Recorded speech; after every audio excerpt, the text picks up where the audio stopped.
Suppose you tell me how much you know. Miss Ann Collins was dead before the act double indemnity clause in his policy. We'll find out. You could have saved yourself a trip for we. Now, I'll tell you when off a canyon road a little after 10 o'clock. That. Coroner's report 2 hours when the accident occurred. There's a blunt instrument. Someone... 2 hours later, that car drops off at his wife. Apparently wasn't home. He brought her home about 11. That's Jack's. Cab picked her, drove them home. She's been into her, doctor says. We drive over there and see her any time now. Drive over there? Oh, Maynard. That's about 5 miles nearer them. Only some people live there up the top of the little canyon. Narrow. There's a lot of quick turns first turn. Uh-huh. Crash. Is he the only one who heard of this? That's not too surprising, though. Up the top of the canyon. Snake's at the first turn of the road below Collins. No one lives in between them. After Pinkert, there isn't much rest of the way into Manitou. Pretty isolated. The road is, but it comes out right on Manitou's main drag. If you know how to handle that road, you could get right in the center of things in 3 minutes. Suppose we go out there, see Mrs. Collins. You can see the layout yourself. Fine. Oh, does she know yet that her husband was murdered? Yeah. Doc told her a little while ago.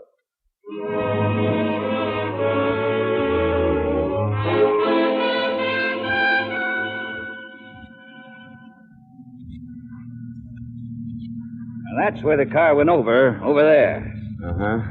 How much of a drop is it? Oh, 40 or 50 feet, I guess. They got the car out, though, an hour or so ago. Should have a report on that before too long. That must have been Pinkert's house there at the curve. Yeah, we'll check him after we talk to Mrs. Collins. Look, you see, the way the canyon slopes, you can see the tops of those buildings. Ah, yeah. And they're on the main street we just turned off. That's right. So it isn't as isolated as it looks up here. Well, looks like this is it.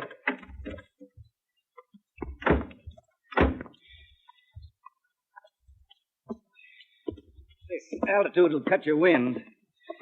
Oh, I got to live 5 or 10 minutes up here. Never noticed it. Takes a while to get used to it, all right. Yes? Lieutenant Anders, to see Mrs. Collins. Oh, sure. Come in. Come in. This is Mr. Dollar. Hello. How you doing? Ralph Turner, Aunt Delia's nephew.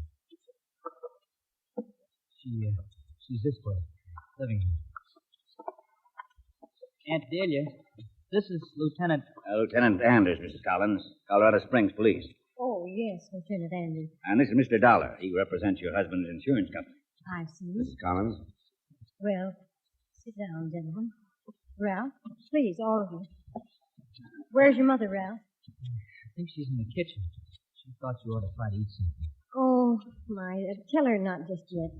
Tell her I'd like for her to be here. All right, Aunt Delia.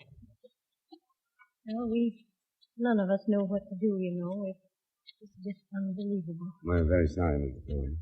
Thank you. Now, is there some question about the insurance, Mr. Dollar? No, not really, Mrs. Collins. Since the accident wasn't the cause of your husband's death, there's no question about it at all. I'm just here to get a complete report for the company. Well, I know Maynard was very prompt about payments. The policy's in order, Mrs. Collins. Oh, this is my sister, Mrs. Turner, Lieutenant Anders, and Mr. Dollar. Oh, how do you do? I imagine these gentlemen want to ask some questions, Ada. I wanted you and Ralph here in case I forget anything. Oh, of course, dear. Anything we can do. You got back to the house at 11 o'clock last night, Mrs. Collins. In a taxi, I understand. That's right. I've been gone all evening. Since, well, it must have been around 7, wasn't it, Ada? Just about exactly 7. You see, our Thursday nights are a regular ritual with us. They always time out just about the same, don't they, Ralph? Yeah, just about. Ada means we do the same thing every Thursday night. She and Ralph call for me about 7. We have dinner in Manitou, then go over to the Springs to the Pueblo to see a movie. I usually get home around 10:30 or 11, depending on when the show is out. All 3 of you have dinner and see the picture together? Well, no, Ralph usually eats before they pick me up. He's just our chauffeur. Takes us to the restaurant in Manitou. We take a taxi to the Springs and taxi back. They drop me on the way. It's cheaper that way. Was your husband home when you left last evening? Yes, he was. He was just finishing his dinner when Ralph came to the door for me. So far as you know, did he have any plans for the evening? No. He usually plans something for Thursdays. Last night he'd spoken of Mr. Pinkert coming up and then playing cards, but well, for some reason that was called off. Is your neighbor down the road? Yes. You don't know why their plans were called off? No, I really don't. Maynard was talking to you, Ralph. Did he mention anything? No, he just said Mr. Pinkert said he couldn't make it. He asked me if I could come back. Told him I was going bowling if he could come with me. He said no. I sure wish I'd come back now. Ralph and his uncle were devoted to one another. You see, Ralph's father, my husband, passed away some years ago. Maynard's just been wonderful to us both ever since. He sure has. Well, Maynard and I never had any children of our own, Lieutenant, so Ralph, of course, was special to both of us. Mrs. Collins, this may be blunt, but I'll have to ask you. Did your husband have any enemies? Anyone who might want him out of the way? Why, not that I know of. I just can't imagine anyone not liking Maynard. I suppose that's just natural. Someone killed him. I know. Look, do you have to say things like that? I'm afraid so. Well, that's all right, Ralph. Tenant has every right. I want to help all I can. Mrs. Collins, was your car in front of your house when you left last night? Yes, I believe it was. Mm-hmm. Maynard often left it there. Yes, it was there, all right, parked heading down the canyon. Remember, Ralph? We pulled up just in front of it. Yeah, we did. Was it important where the car was? It was important to the murderer, Mrs. Collins. It must have looked like a cover-up for him. A natural just sitting there in front of the house. Did it happen in the car? We don't know yet. We don't know where it happened. We have men checking outside. Some of them will be coming in here in a while to give the house a going over. After that, I get the report on the car. We should know a lot more. I hope so, Lieutenant.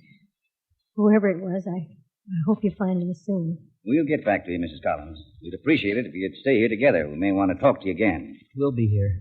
We won't leave Aunt Delia. And if you think of anything that might help us, let us know. By the way, Ralph, where do you do your bowling? The Clark Lanes in Manitou. Mm-hmm. I was there. You can check. We will. We did, too. According to the bowling alley reservation book, Ralph had the third alley from 7:15 to 10:15. A regular Thursday night customer, the owner said. Apparently, the whole family spent their Thursday nights in a prescribed manner, and everyone was properly accounted for between 8 o'clock when Maynard Collins was murdered and a little after 10 when Collins' neighbor, Doug Pinkard, heard the crash. It seemed like a good idea to talk to Pinkard. Nope, it couldn't have been any earlier. I know, because the 10 o'clock news had just come on when I heard the crash. Were you alone when you heard it, Mr. Pinkard? I'm a bachelor, Mr. Dollar. Alone a good bit of the time. You called off some plans you had last night, Mr. Collins, didn't you? Yes, I did, but what difference does that make? Do you know that Collins was murdered? No, I don't know that. How could he be murdered and go off the road? He'd been dead 2 hours when that happened. You're sure about the time you heard the crash? I'm positive. 2 hours? What? That would make him dead around 8 o'clock. That's right. Does that mean anything to you? No, it doesn't mean anything to me. You didn't hear anything around 8 o'clock, any commotion or struggle or a car going by or anything? No, not at 8 o'clock. I heard a car around 7, but that was Delia and them. I saw them go. They're regular as clockwork, you know, every Thursday night. And that's the last car you heard the crash? That's the last one. Mm-hmm. Yes, that's the last one. You're sure you'd hear a car if it came by this way? I usually do. I don't get a lot of traffic up here, you know. I usually take a look when I hear a car coming. Well, maybe there's another road out of here. Is there, Mr. Pinkard? No, this one sort of peters out up above Collins's. The only way to get up to Collins's is up this road here. How well do you know the Collins? Well enough, I guess. I've been up to his house a lot. Mostly when she isn't there. I always had an idea she didn't care much for me. Then I'm not used to women around. Just don't know how to judge them. You knew Mr. Collins better then? Oh, yes, lots better. And I liked him. I liked him a lot. I'm just real sorry. Would you say they got along all right? Do you think they were happy together? You talked to Dee? Yeah. You talked to her? She said they got along all right? She implied that, but I'm asking you, not her. Well, maybe they did. Like I said, I'm not used to women. I just don't know how to judge them. You don't think they were happy together, Mr. Pinkard? Well, maybe they were. I don't think it was serious, though. Sometimes they fought about things. How do you know that? Well, Maynard told me mostly. And then a couple of times I wandered in up there, and they'd be going at it a little, you know. About anything in particular? No, I wouldn't say so. I don't remember anything in particular. I try to stay out of things like that. Just get along. Did you ever hear them going at it about money? Oh, I guess, yes. Yes, money. Well, that's all. I was fixing to go for a climb. That's the way I spend most of my time, you know. No reason why I shouldn't go now, is there? Mr. Pinkard, do you have any idea who would kill Mr. Collins? No. I can't think of anyone who'd do it.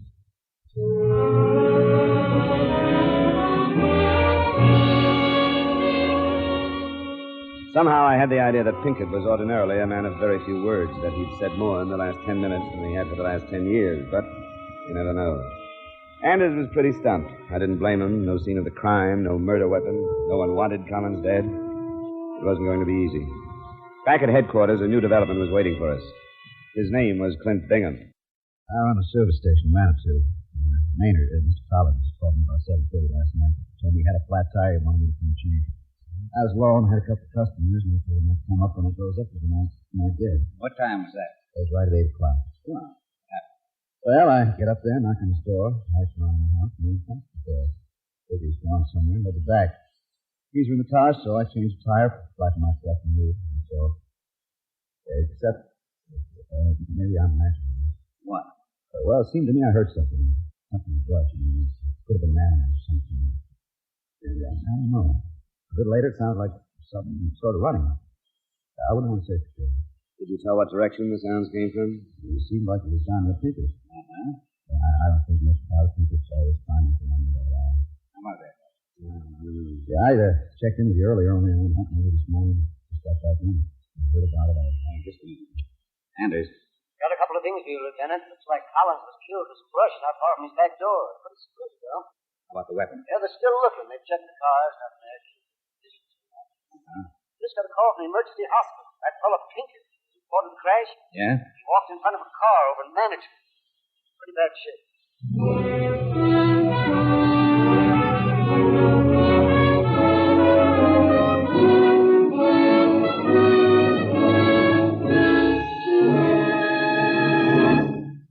We will return to yours truly, Johnny Dollar, in just a moment. If you're in the market for a Sunday night date, here are a few suggestions. Matter of fact, you needn't take your pick. You can date them all. Marie Wilson and Kathy Lewis on My Friend Irma. Eve Arden as our Miss Brooks. Mary Livingston on The Jack Benny Show. Briny-tempered Sapphire on Amos and Andy. And Janet Waldo as Corliss Archer. Stay home tomorrow night and date the whole gang over most of these same CBS radio stations. Now with our star Edmund O'Brien, we bring you the second act of yours truly, Johnny Dollar.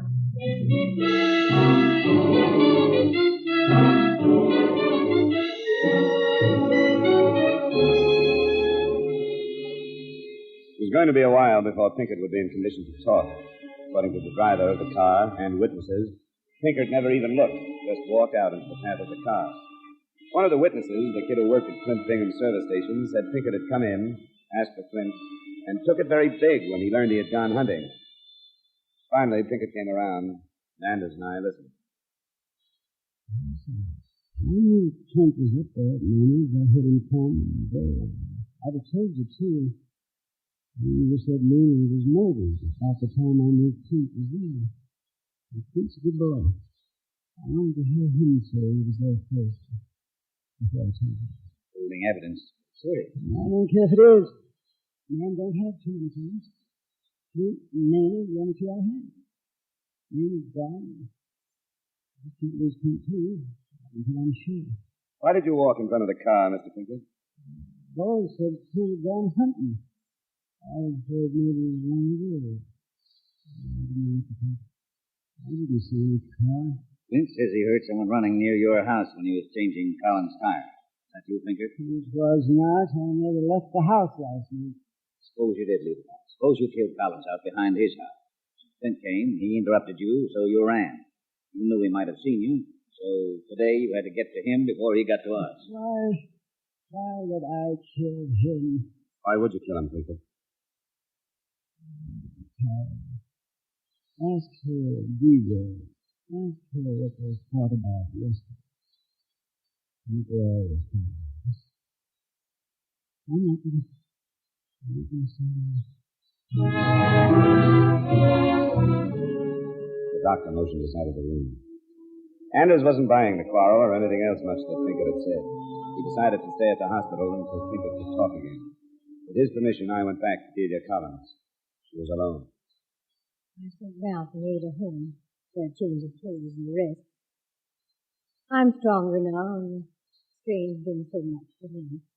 Oh, I'm sorry to hear about Mr. Pinkett. Mrs. Collins, he says you and your husband quarreled yesterday. Why, we did. Oh, it wasn't a quarrel exactly. I had my opinion, and Maynard had his.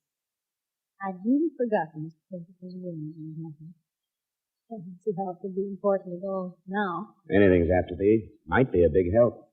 Well, all right. I'm glad Ada and Ralph aren't here. It's better. I'm afraid it would hurt them. Maynard had such plans for Ralph, but I tried to tell him no one could live up to what he expected of him. Ralph's not much of a student, and Maynard was paying his college expenses. Yesterday, I guess Maynard went over to talk to the dean. Colleges in town? Yes, in Springs. Maynard said the boy wasn't trying. The dean didn't think so either. Well, I took Ralph's part. I guess I always have. Anyway, Maynard said he told the dean to take the boy out of school and he wasn't footing the bills anymore. I must admit, I was very upset. I just don't know half what he said. You remember, did your husband say whether or not he told Ralph? No, he hadn't told him. I begged him not to. He said that was up to the dean. I thought maybe he'd send him down there and change his mind.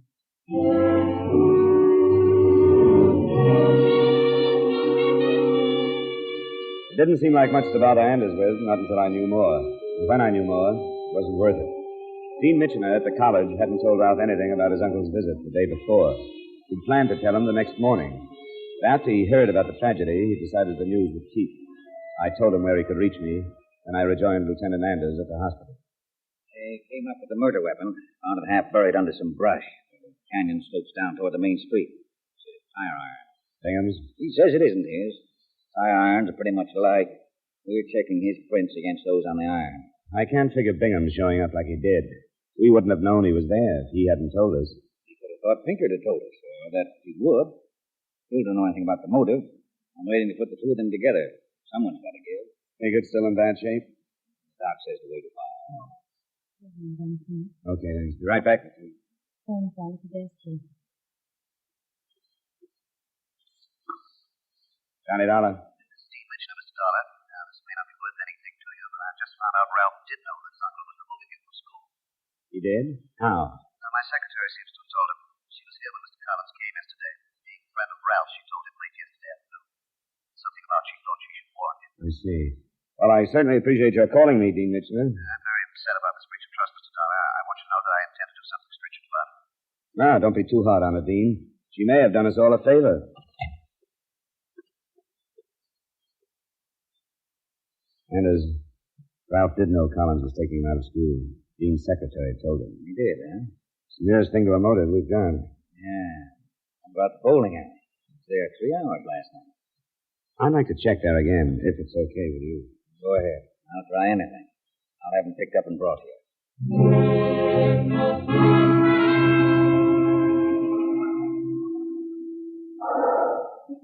Sure. I set pins for him. He bowls the alley 3 times every week. Wasn't anything different about last night? No. Just knock the pins down. I set him up, same as any other night. And he bowled from 7:15 till 10:15 last night, huh? Well, I'm not sure of the times. The book would show that. Well, that's what the book says. Well, then, did you say 7:15 till 10:15? That's right. Well, I quit before 10 last night.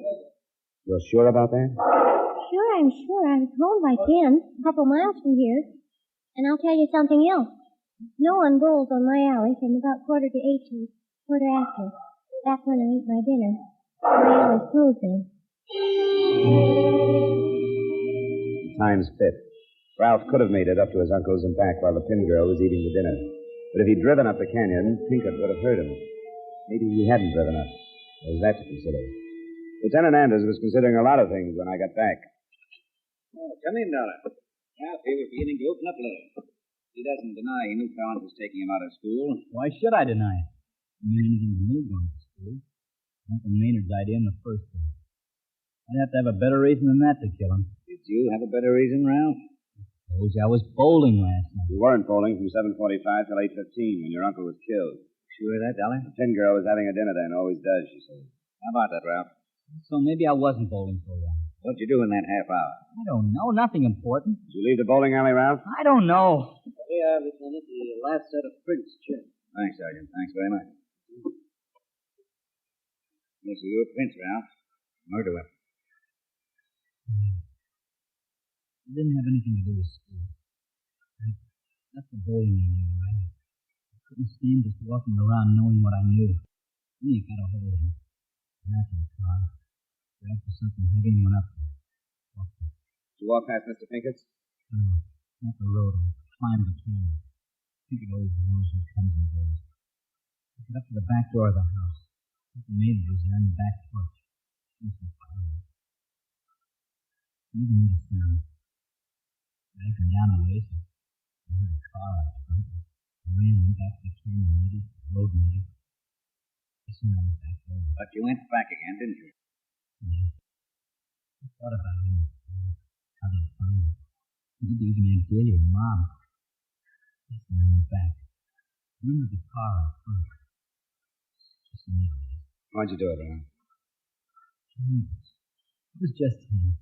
He was being such a generous guy, always paying his bills. Everybody ramming him down my throat all the time. I knew he wasn't so great. I knew about him and women for a long time. Sorry for Aunt Delia, that was wrong. So I found out he was father and Mom. I had to kill him.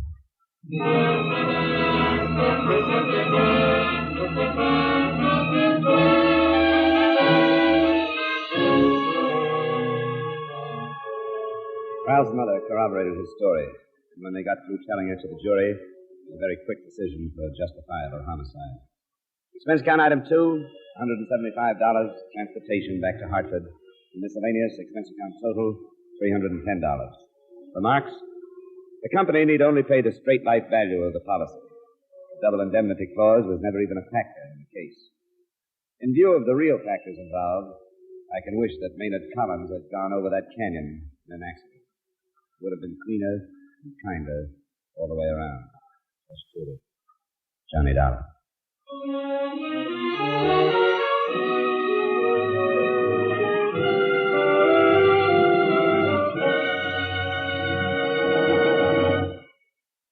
Yours truly, Johnny Dollar, stars Edmund O'Brien in the title role and is written by Kathleen Height with music by Wilbur Hatch. Edmund O'Brien can now be seen starring in the Paramount Pictures Technicolor production Silver City. Featured in tonight's cast were Ed Begley, Gil Stratton Jr., Jeanette Nolan, Virginia Gregg, Howard McNear, and Hy Everbeck. Yours truly, Johnny Dollar, is transcribed in Hollywood by Jaime Del Valle.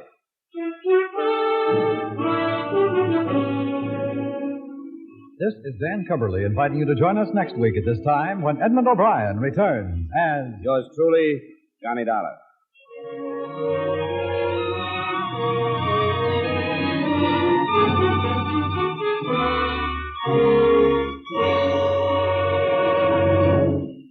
This is Edmund O'Brien again. I'd like to speak to you for a moment about one of the most important duties of American citizens. Today, every American has an opportunity to share in our common defense effort. And right now, this opportunity has become a duty for all of us. The armed forces of the United States need blood, our blood. The Korean campaign has gravely depleted the supply on hand, and this must be replenished if we are to afford our servicemen the protection they are giving us. No matter what your age, sex, or station in life, you can contribute to American defense by donating a pint of your blood to the men of your Army, Navy, Air Force, or Marines. Call your local blood donor center or Red Cross chapter today for an appointment. Remember, your donation of blood may save the life of a wounded serviceman. Give your blood today to save a life tomorrow.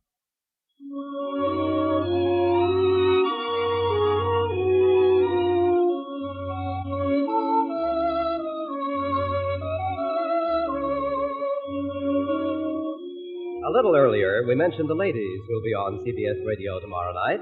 Now, here are the men. My friend Irma shares her lazy boyfriend Al with one and all. If you like 'em older, there's Professor Kropotkin. For a date that's shy, try Mr. Boynton, the object of Eve Arden's affections, as our Miss Brooks. Enjoy the fun with these men on most of these same CBS radio stations tomorrow night.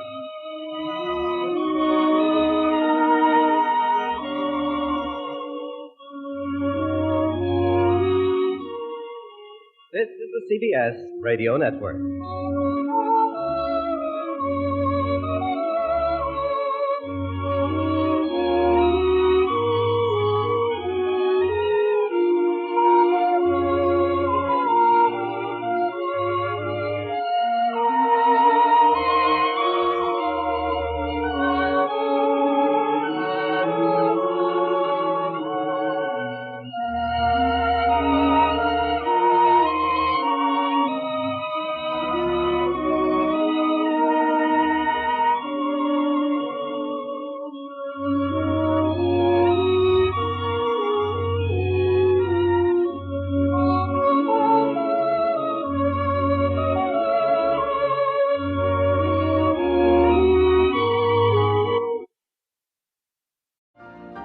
You've been listening to the OTR Gold Network. Find more classic radio at otrgold.com.